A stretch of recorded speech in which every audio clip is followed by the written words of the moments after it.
Если бы меня попросили назвать одну вещь, которая стала символом моего детства и символом детства многих других детей в России, то я бы назвал игру «Герои Меча и Магии 3». Привет, друзья! Меня зовут Сергей, и добро пожаловать на мой канал по-русски издалека. Сегодня я буду говорить о русской культуре, но не о культуре такой традиционной, а более современной культуре. Вы часто просите меня сделать такие видео, и поэтому сегодня я решил поделиться с вами этой историей. И сегодня я вам расскажу о современной части культуры, а именно об игре «Герои Меча и Магии 3» и почему она стала народной. Почему мальчики и девочки часами напролет играли в эту игру. И почему сейчас по миру гастролирует целый оркестр с музыкой из этой игры. Я расскажу вам о том, как «Герои 3» стали больше, чем игра. Ну что, вы готовы? Поехали!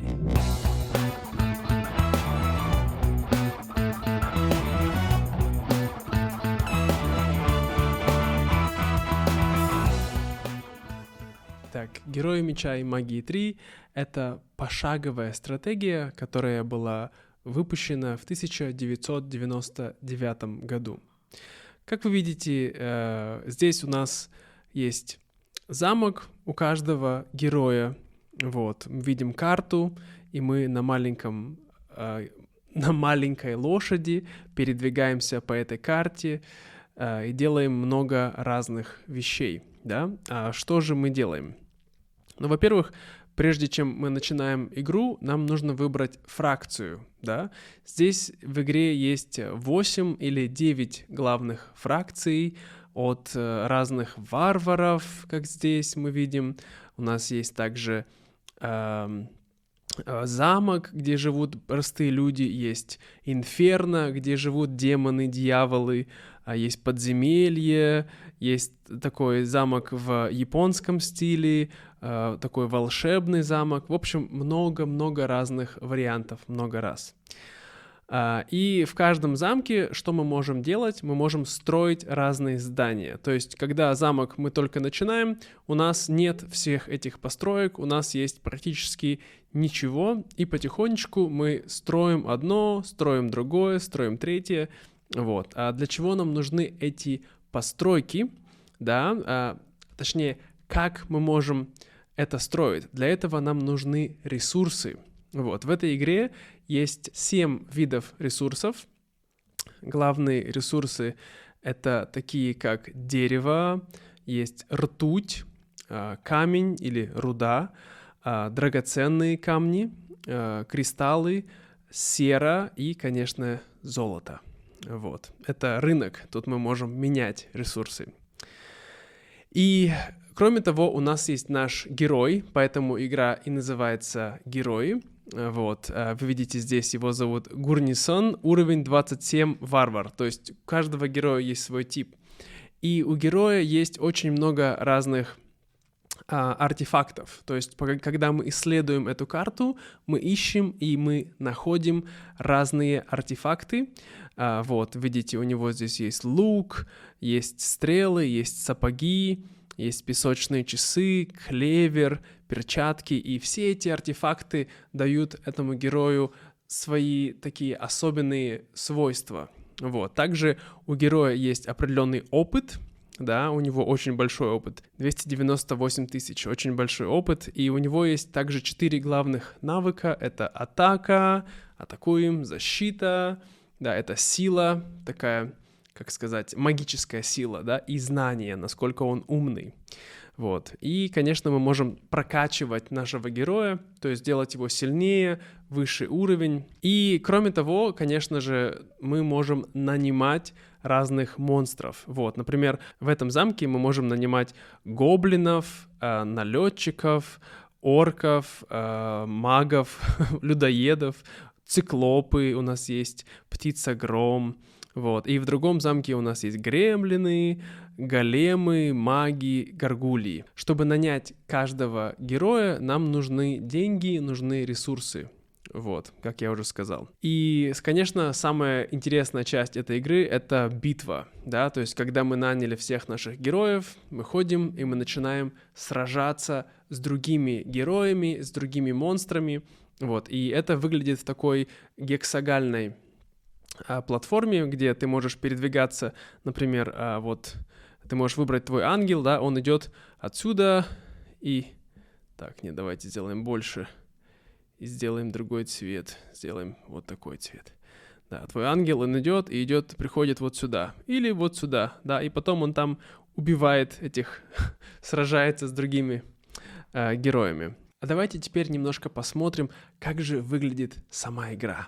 Вот, игра начинается. Я только недавно ее установил на мой компьютер.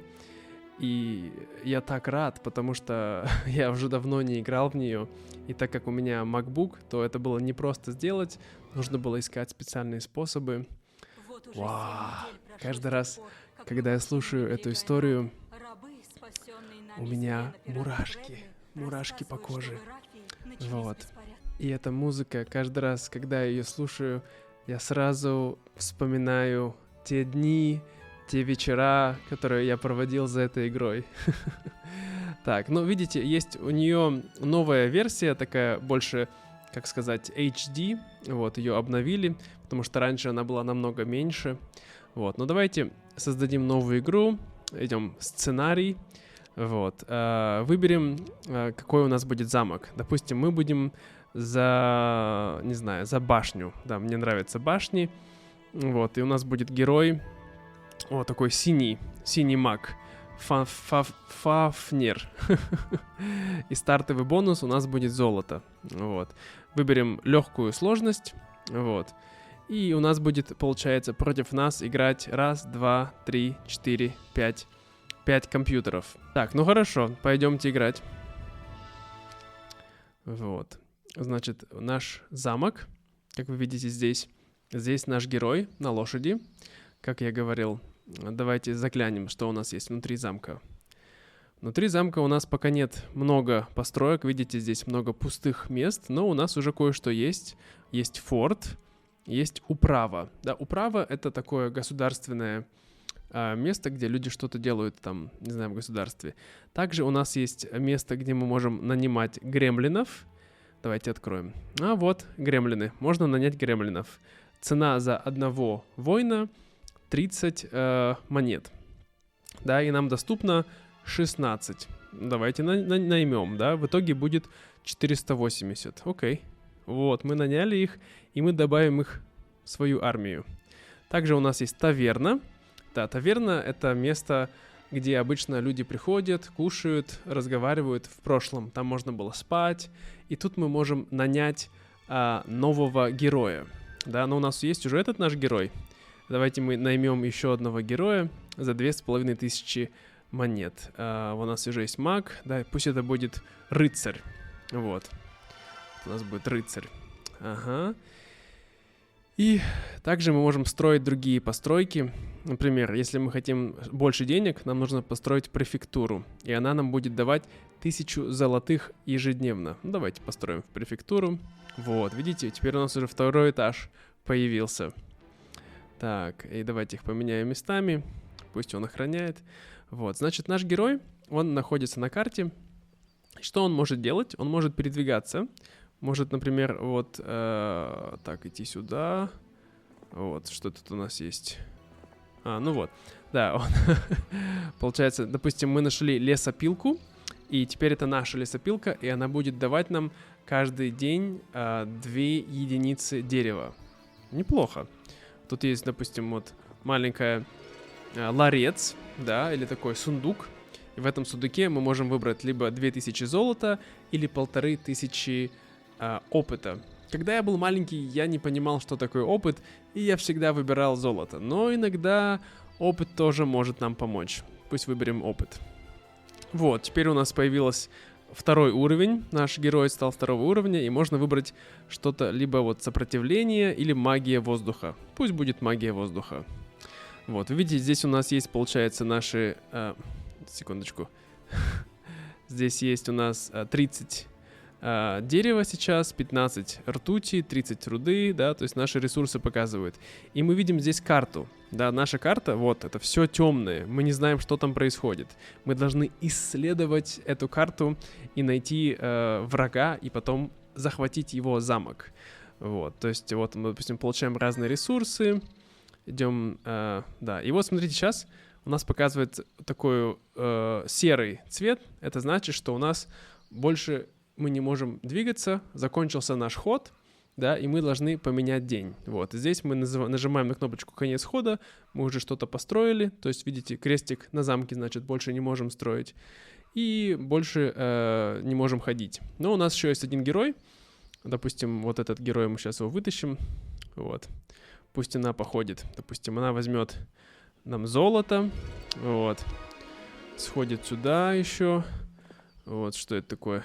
Вот, она наняла себе гремлинов, ну и дальше пусть изучает. О, здесь много кристаллов, отлично. Вот, у нее тоже закончился, теперь она тоже не может больше ходить. Ход, да, вот, поэтому мы меняем ход, и теперь день 2. Вот, и так, получается, идет вся игра, ты ходишь, ты нанимаешь разных героев, нанимаешь персонажей. Так, давайте покажем, как идет битва. Вот, получается, я тут нарвался на этих собак. Сейчас у нас вот есть наш герой, это лучник, да, и он будет стрелять в них. Хоба. Так, он хочет еще раз выстрелить. Вот, мы убили одну собачку, извини, собачка, мне грустно. Так, это очень медленный герой, он пойдет сюда, будет защищать его. Вот, и они, эти наездники, пытаются атаковать моих лучников. Да, очень-очень опасная ситуация. Что же делать? Что же делать? Так, если у нас... нет. Ой. Он бьет их. Ой-ой-ой, сейчас, я думаю, убьют. Они убьют его. Так, во-первых, лучник, он может стрелять, может бить. Почему же он бьет? Давай сюда, этого атакуй. Давай. Все. Я думаю, что мы сейчас проиграем. О, нет. Эти волки бегут и убивают моих героев. О, нет, остался один лучник. Я думаю, что его сейчас убьют. Лучник, давай. Стреляй, бей. Ай-яй-яй-яй-яй. Все. Я думаю, что это конец. Но ничего, по крайней мере, друзья, вы увидели, как идет игра и как здесь все происходит. Вот. Да, но я понимаю, что это была просто пробная версия, чтобы показать вам, как идет битва. Да, вот. Ну вот видите, я проиграл, то есть ваши войска потерпели горькое поражение. Вот, и я потерял в бою 11 лучников и 16 гремлинов. Вот, теперь у меня нет этого героя, но я могу дальше строить какие-то новые вещи. Например, могу строить гильдию магов, да. Вот, нужно 5 дерева, 5 руды или камней и 2000 золота. Давайте построим, да. Вот, и теперь у нас можно есть новые заклинания, мы можем изучать. Да, в общем, еще есть одна другая функция в этой игре, что можно искать священный Грааль. И когда мы ищем Грааль, мы его находим, и тогда игра заканчивается. Вот, так что мы идем дальше, изучаем. Дерево. Хорошо.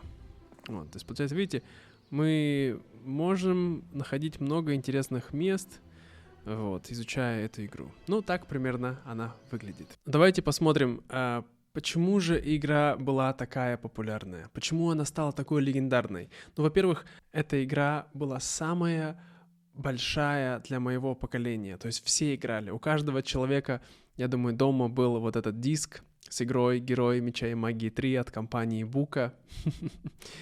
Вот. И, конечно, в то время у нас не было много компьютерных игр, у людей не было очень много денег, и мы все вместе собирались и играли, да. В то время был очень слабый интернет, поэтому ты не мог просто, не знаю, играть с друзьями, как сейчас играют, да, включил интернет и играешь каждый у себя дома. Нет, обычно мы приходили друг к другу вместе домой и за одним компьютером по очереди, там был такой режим hot seat, мы могли меняться и играть в эту игру. Это было очень и очень круто. Вот. И другая важная вещь, как я сказал, это очень красивая музыка.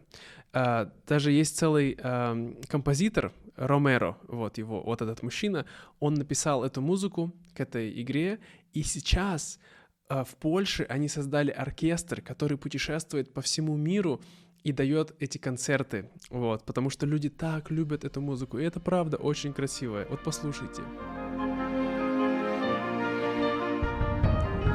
Не правда ли прекрасно? Да.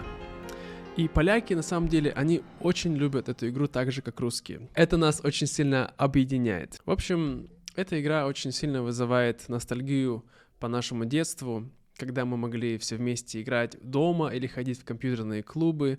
Это такое неповторимое чувство теплоты, домашнего очага и дружбы, да, потому что люди говорят: о, компьютерные игры, люди не проводят время вместе. Но в то время мы проводили, мы сидели все вместе за одним компьютером. Это было очень круто. И посмотрите, какое качество было картинки тогда и сейчас. Поэтому игра сохраняет свою притягательность. То есть сейчас я могу играть, и мне до сих пор нравится графика. Она очень хорошая, да, то есть здесь все отлично видно. И даже люди, которые очень любят эту игру, опять же, поляки, они сделали настольную игру по этой видеоигре. Вот эта версия настольной игры, которую я очень хочу купить, но пока мне не с кем играть, потому что моя жена не знает эту игру. Но, может быть, в будущем я куплю и буду играть вместе с моим другом-поляком. Он тоже играл в нее раньше. Ну так вот, друзья, Герои 3 — это не просто игра.